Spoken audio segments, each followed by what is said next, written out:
Hey guys, what's going on? This is Marvin Burwell here, and in this video you're going to learn how to change items in Photoshop. You're going to really love this video because this is where a lot of the magic that people really like to see in Photoshop actually happens, right? So prepare to be wowed at the things you're going to learn how to do. All right, make sure you click that subscribe button if you enjoy the channel and click the thumbs up if you enjoy this video. We're going to hop right in and we're going to do exactly what we did in the previous few videos, which is double click on this background layer over here on the right and hit OK. And that takes the lock off of the layer so we can do manipulations to it. And the first change item we are going to use is the spot healing brush tool over here in the tools panel where I am, right? This is called, we used to call it the like the Band-Aid. That was the shortcut name we would call it because that's what it looks like. Now I'm going to hold control and hit plus a couple of times to zoom in real close because some of these changes I want you to see. I want to be real close so you can see them. Okay. Now remember, when we're zoomed in this close, we can use this hand tool down here to kind of adjust how fine we want the location to be. Okay. Now we're using this spot healing brush tool here. It looks like a Band-Aid. And this is going to be really cool, right? Now you have a button on your keyboard called the bracket. And when you tap that bracket, the left bracket, that bracket is going to make your circle here bigger, which is your point of selection, right? And then the left one, it makes it smaller. And what I want to do is I want to have something that's about as big as the biggest number or letter right in this little area, right? Because this is what I'm going to manipulate. Now, with the healing brush tool, what you want to do is, what's going to happen is when I click and I start dragging across the letters, the numbers, and the symbol here, you're going to notice it turn dark because it's becoming selected. And what's going to happen is the program samples the surrounding pixels of the thing I selected. And when I say the surrounding pixels, if I zoom in really close, you see how really dotty this gets? Each dot is a pixel, and these pixels make up these really large pictures. And the more pixels stacked on top of each other, you know, the more pixel density, the sharper and cleaner the photo looks, the bigger you make it. Okay, so like I said, it's sampling the pixels around it. So let's do it, right? I'm going to start here. I'm going to click. I'm going to make sure I drag and darken everything I want to remove. You see that? See, I got everything. I click, I drag, and I keep the click held. And I drag. And notice I didn't touch the edges of the red or the black. That's on purpose. So I'm going to let go. Now you see what happened? And the reason it did that is because it sampled the surrounding pixels. Okay, now let's do that again. I'm going to hold Control, Alt, and tap the Z as in zebra button because that's how you move one step back from the last thing you did. And again, I'm going to make, this time I'm going to make my brush a little smaller so I can get a cleaner change, right? And I'm going to click and I'm going to drag around these letters, the number and this symbol, and I let go. And see that? What it did was the healing brush tool samples the surrounding pixels. So since this area was gray, I wanted to make sure I didn't touch the red or the black, because if I do that, let's take a step back again and let's do it again. If I get all of this and I accidentally sample the things surrounding it, it's going to actually embed and try and change the other things you included. So that's why it's not a clean finish. So you want to try not to do that. Now, back over here to the left where this healing brush tool is, right? I'm going to click and hold. I'm going to go down now. I'm going to go down 2 spots to the patch tool. This is the other one I like to use, right? And this is like the lasso tool that you learned in a previous video. The reason it's like the lasso tool is because just like we used the healing brush and we just clicked and dragged on things, this time you're going to be able to click and surround it. So you click and hold, surround the item you want to change, right? And keep the patch tool selected, because if you accidentally select like the crosshairs, now you're just cutting and moving the item. You don't want to do that. So make sure you keep the patch tool selected. And this time when you click on the area you selected and drag it to a place that looks like the area you're changing, you're sampling pixels from another area, but it's best to choose an area that's going to look like the one you're sampling from, because then when you let go, see, it does a little bit cleaner change than the healing brush tool did because it sampled an area that didn't really have any other colors nearby.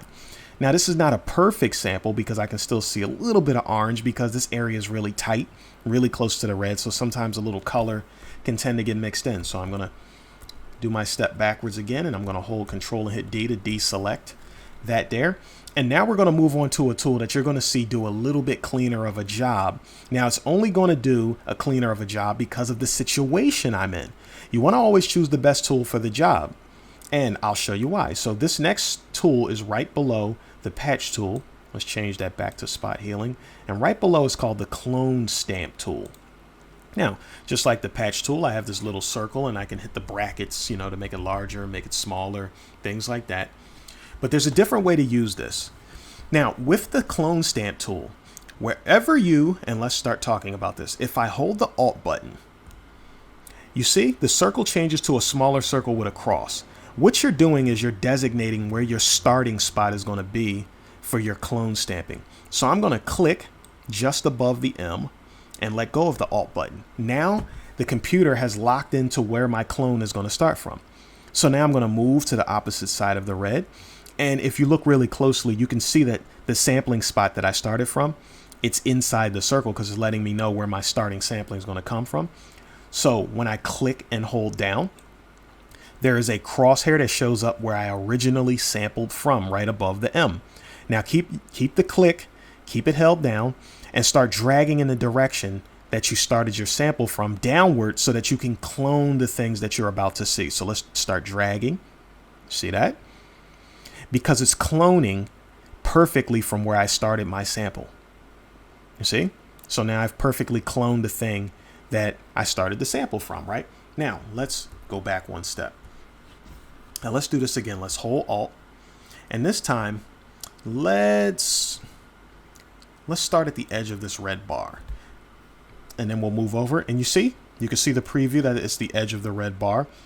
And the reason I'm doing that is because, like I said, I want you guys to see exactly what's being done. As I click and drag, the sample starts from where I started my sample from. And then it's just copying it. Now, here's the thing. If I let go of the click and click in another spot, I restart from the beginning of the sample location. See? So it always starts from where you originally sampled. Now, you don't have to do it that way. There is actually options on here where you can actually determine whether you want to always start when you re-click from the area you originally sampled, or if you want to continually sample with that starting spot. So for instance, if we go, like right now, you see where I'm floating at, right? If I go slightly up and to the left, up in this bar, there's a box called aligned. If I click inside of that, and now I come back, I sample just above the M, and I click, and then I come over here, and I start clicking and dragging, right? Now I can click and drag and go as far as I want. Now, normally, if I let go and I click and drag somewhere else, I'm actually going to start the sampling from the spot that I originally sampled again. But when aligned is clicked, it doesn't work like that. Now, see, as I move, I see a different starting spot of the sampling. Why? Because it's relative to where the original sample is now. See, and this is something you guys are going to practice with. So it's all about whether you have it aligned or whether you have it unaligned. If it is not aligned, like I said, wherever you sample from, and then you let go of the click after you click and drag, you resample starting from that area again. See? And then I go over here and it restarts again. So it's always restarting from where to sample from when it is not aligned. So that's the reason for aligning your sample. All right, so enough about the clone stamp tool. Next, we're going to go to something simple, which is the eraser tool. And this one, this one kind of speaks for itself. And no matter whatever layer you have selected will determine which you're erasing from. Now, we only have one layer here. So as usual, we have our white circle. We can use the brackets to make it bigger and make it smaller. But regardless of how large it is, if I click and drag, I start erasing things. See? It's an eraser tool. So that's pretty simple, right? Now, take a step back. Now, I want you to notice one thing, and this is going to apply to everything that I just showed you for the other tools. I have a hard edge circle, meaning if I click along the edge of this barrel, the edge of the barrel is a hard surface too, so it works out pretty well. But what happens when it's a softer surface, like hair, that you're trying to erase from? Like you might want, maybe you're taking the hard way out and you're trying to remove my head and my body from this background and use the eraser tool. Well, for certain things, having a hard edge is okay, but hair doesn't really have a hard edge. So this is what you would do. You have your eraser tool selected, go straight up from there, and up here under the edit word, there's a white circle with the number 90 below it that I got here. I'm going to click down there, and now I have this opening box, and this box helps us control this circle we got. So you see what size the circle is? The size part, if I drag it up, the circle gets bigger. So we know what that one does right away. But below it is the part I want you to see. It says hardness. The hardness is why I'm getting this hard edge when I start to erase against the head. But if I do this again and I drag the hardness all the way down, now I get a softer edge. And I may not want this soft of an edge for hair, but it just shows you that depending on how far down you drag that bar, the softer the edge will be. Okay, so that's another way for you guys to be able to do something cool with your artwork. I'm going to bring the hardness back up. And remember, like I said, the hardness is at 100%. You can do 80, 60, 40, and any number in between to fit whatever it is you believe you need. And just zoom in as far as you need to zoom to kind of help out. And again, that works with the clone stamp tool, because when you clone stamp, you might be cloning something with a hard edge. So you might want to change that. And if you're doing the healing brush, maybe you're clicking an area that has a hard edge. So you want to sample that one the same way. So just keep in mind if you want the brush to be large, small, soft, or a hard edge brush. Okay. Now let's go to something else. We're going to move over to something called the history brush tool, which is right here next to the clone stamp tool. But before that, let's tear some stuff up, because I need you to see how it actually works. So we're going to click the clone stamp tool first. I'm going to click my lips right here, right? And I'm going to put the lips over top of where my eye is. Now that clearly, looks like a black eye, doesn't really look right. So I'm going to click on the history brush tool. And when I start dragging over it, what it does is it brings it back to the state that it was earlier in your design. The history brush tool can be pretty cool if you made a lot of changes, but one section of it you didn't want to make. So you can click in that area only, and you can drag and bring it back to where it originally was, right? So that's what the history brush tool would be used for. All right, now we're going to something else that's used a lot. This is used a lot in magazine cover designs, portraits, things like that, when you're really trying to clean up skin and do a lot of stuff that they use. And this has its uses, so you don't want to go nuts with it. They have one called the sharpen tool. So if we click and hold here, you'll see that the sharpen tool is the second one down. And with the sharpen tool, when you click and you drag, it starts to make the area that you're clicking and dragging sharper. Now there's a such thing as overdoing it, because you see it's starting to get this weird colored, crystallized kind of look, right? Which is what you don't want. So make sure you be careful with that. But really what it's meant to do is just to make an area a little bit sharper. Like, see, I just clicked and dragged over the eye one time. Let's get a little closer. Maybe that'll help a little bit more. See, it makes the eye a little bit sharper. It makes this eye a little sharper. It can make the mustache hair a little bit sharper. Just don't overdo it when you use it, okay? So it's just a click and drag thing, and sharpening usually should be done last. So I wouldn't fool with that too early on. Now let's go back to where the toolbox is. Let's click and hold down on the sharpen, and let's go to blur. And it's technically the same thing. You pick a spot, and when you continue to click and go over it multiple times, you start to notice that the area will get blurrier and blurrier the more you click and drag over top of it. So see, if you look at both eyes really close, you can see that one is really blurry and one is not. So let's back that up to where it originally was. All right. And they have something else called the smudge tool. If you feel like there's something cool you can do with it, you can start messing with that. But I don't really mess with it too much. See, smudging. That's what the smudge tool does. All right, let's move on to our last one, and it's called dodging and burning. Okay, and you're going to see why. So let's click and hold, and let's start at the top. Let's start from the dodge tool. This one looks kind of like a popsicle or a small lollipop or something like that, right? The dodge tool makes things not necessarily brighter, but lighter. So I'm going to, choose this area by my eye again. See? And as I click, the area gets lighter, and then eventually it gets brighter. So that's what this tool would be used for. Okay? And that is called the dodge tool. They call it dodging. So when you hear someone say dodge and burn, when you dodge, you're just making certain areas lighter. See? Just getting a little bit lighter. That's what you're doing when you're dodging, right? And then we have another one called burning. Burning does the opposite. It really does make things look burnt. It shouldn't really be used to do what we call saturating colors, meaning make the colors more darker and vibrant. It doesn't. It really just burns it. It gives you kind of a burnt look. See? And burning has its areas where it's being used. Sometimes you would use it in a shadowy location to kind of enhance the shadow look of something where it's not going to bother it. Like you can see down there near the neck area where I just did it.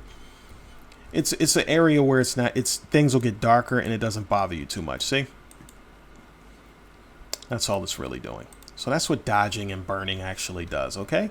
So those are the most common tools that you would use to change items in Photoshop. And if you think through it, there is an absolute lot that you can do with those different tools. So recapping from the back, we talked about the healing brush tool and the patch tool. The healing brush tool is kind of like you just click and drag and it's like spray painting over something. And by doing that, it's going to sample the pixels surrounding it to change up the area you're clicking. So it's great for using for, like I said, bumps and blemishes or even lint on clothing. You can just take the spot healing brush tool, click the piece of lint, make sure the circle, remember, hit those brackets, make sure the circle's large enough or small enough so you don't oversample or undersample, okay?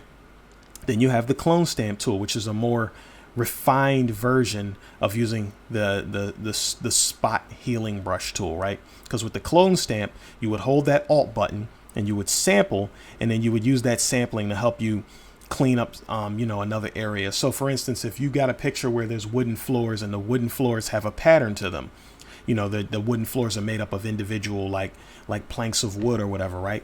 And then maybe there's a little bit of paint on the floor. So maybe you'll want to sample another spot in the floor that looks like the area you need to cover up. And then you'll sample the good area and then you'll click and drag over the bad area to make it look like the good area. So that's what you would use the clone stamp tool for.